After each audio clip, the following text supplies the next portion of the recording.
Well, thank you so much to Amelia Huffman from the Alzheimer's Society of Hastings and Prince Edward about the walk. And now we're going to go down to Prince Edward County. Joining us now is Carlyn Moulton, the owner of Oeno Gallery off of Huff Estates Winery in the county. Carlyn, thank you so much for taking the time. We're really looking forward to learning more about how the art gallery is adapting right now. Well, thank you for having me. Could you tell us a bit more about the 360 experience right now? So, what we're trying to do is to find different ways to bring the work to a viewing audience, to a client base, and have them get as close to the work as they can without being physically there. So, when we're doing our exhibitions, we're putting them on the walls and we're lighting them and hanging them in a beautiful fashion, and then videotaping them, doing a 360 panorama of the work, putting those online. And the good news about that is, unlike transient exhibitions of, the before time, these will last forever, because then those exhibitions are on our platform, for a long time. So there are some advantages, actually. What's the response been like so far? Well, we're doing three things. We're doing the online exhibitions, we're doing online auctions, and we're doing lunchtime talks 3 days a week with the artists, so that we can bring them together with our clients. And honestly, in many respects, I've been quite surprised that it's working really, really well. In fact, oddly better than before. So I'm able to do an artist talk with an artist that is in LA or New York or Vancouver, and people are joining those talks. And those people who are joining them have been from as far away as New Zealand and Italy, and across Canada. So it's, if I did an artist talk in the gallery, it's pretty much limited to the people who show up for an opening. But this way, people are able to join from all over. The auctions brought us a number of new clients and had very good sales. So online, I think people are spending a lot more time in their homes and looking around at their walls and realizing that having a piece of art on a particularly bare wall might enhance their experience of spending a lot more time at home than they're used to. And so people are, in fact, really acquiring art at this time. Sales have been very strong. So if we can break down, Carlyn, the three components of how you've approached things right now. The lunch dates, Saturdays, Tuesdays, and Fridays this month, except for May 16th. What are some of the artists coming up that will be featured in those talks?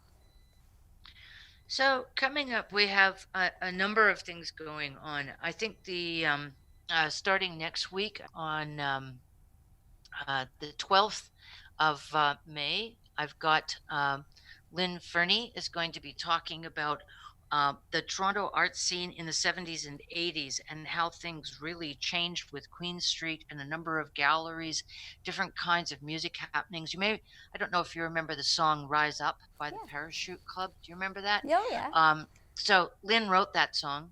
She's also a well-known filmmaker who ran the Hot Docs Festival in Toronto. She's a great painter.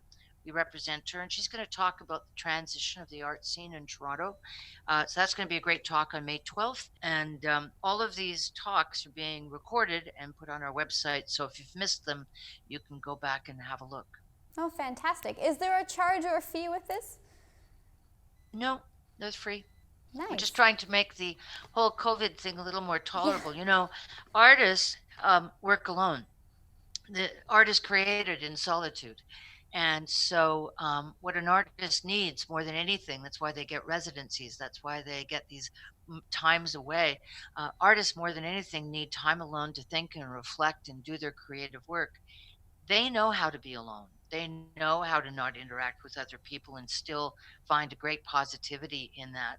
And so I think one of the greatest parts about the talks is, for a lot of people that are, sitting by themselves for the last 6 weeks in their condo or their home, they're learning from the artists how to be by themselves and how to make that a positive experience and still reach out to other people. So that's why we started to do it. Nice. With the sculpture garden, of course, you're known for some fantastic presentations and celebrations in July. What's the decision been right now, given the current circumstances? We're going to do as many things as we can do so that you can enjoy the space virtually. And if you want to make an appointment and come and have a private or solitary experience of the garden, we're going to be able to do that, I think, probably by the end of May. We can't before that. We're still closed to the public. So um, we're going to opt for safety. I'm not a risk taker when it comes to people's health, and I just don't think it's worth it. And we could be in a situation like this for 2 or 3 years, that before we have something like a vaccine. It's a pretty smart virus. And so I think we're just all going to have to adapt to different ways of interacting as we are now, in different ways of thinking about how we spend time alone and what we do with that time, and making sure that everybody's safe and healthy. Well, with the, going more virtual right now, what about the live auctions right now? Could you talk about how that's been working? I was really surprised. I mean, it was, throwing a dart at a wall. I had no idea what would happen. Um, Lots of big auction houses, have online auctions regularly. What's different is for a gallery to do that and do it as a branded exercise, and just the work that we've got and put that into a little auction. Um, it went really well. Lots of people signed on. There was very active bidding. We sold lots of work, and we've been shipping it out ever since. And so we're doing a new one every 2 weeks. And I hope that as we go, it'll start to attract more people. They can be fun, and it gets a little bit competitive. And it's a way for us to keep cash flow going for the artists. The artists also, we support about 65 families through the gallery, our staff, and also the artists that we represent. And so it's a big group of people that I feel responsible for, making sure everybody's taken care of. So I want to create as many opportunities for moving work for the artists as I can. A lot of people have been worried about what happens when we can't let tourists come to the county. And it's true, we've had a big part of our business has been with tourists. But right now our focus is, we know who those tourists have been. Let's reach out to them and let's take the county to them. They can't come here, fine, but we'll bring the work or other things that they might be interested in to them in Montreal or Ottawa or Toronto, and still keep that customer relationship going. Well, Prince Edward County is a powerful community when everyone comes together, and Carlyn Moulton with Oeno Gallery, we sincerely appreciate your time. Wishing you and your family well, and good luck with everything down the line. Really appreciate it. Thank you so much. Good to speak with you. Thanks, Carlyn.